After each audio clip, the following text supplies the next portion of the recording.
Warning, the following program contains scenes of graphic stupidity between a man and some games. Don't take anything I don't say too serious, I'm just messing around. This video should not be viewed by anyone. How's it going, everybody? Today we are back in Scum and we are going to take a look at some of the upcoming additions that future updates will bring to the game. Now, since we haven't had a new update in quite some time, I feel like we are going to get a big update, so I'm thinking update 0.95 will be next, maybe later this month or in December. Nevertheless, today we are going to take a look at some really interesting items and features that will make their way into the game. Now we are going to get some new weapons to play around with. The Scar, of course, we have seen quite a few shots of it, and it looks like we are going to get two versions of the Scar, this one here and then this DMR looking one.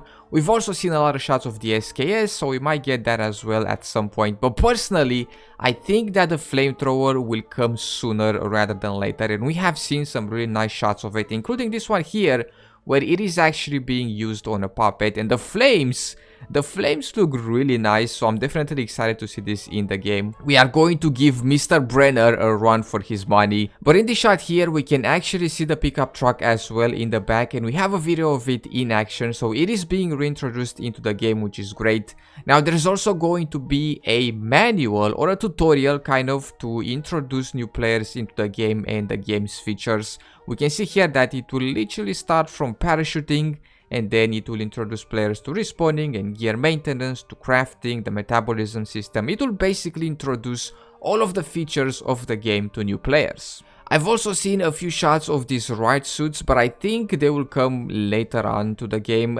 This one here is the NPC medium security suit, and then we have this one as well, which looks like something straight out of Crisis. Great video game, by the way.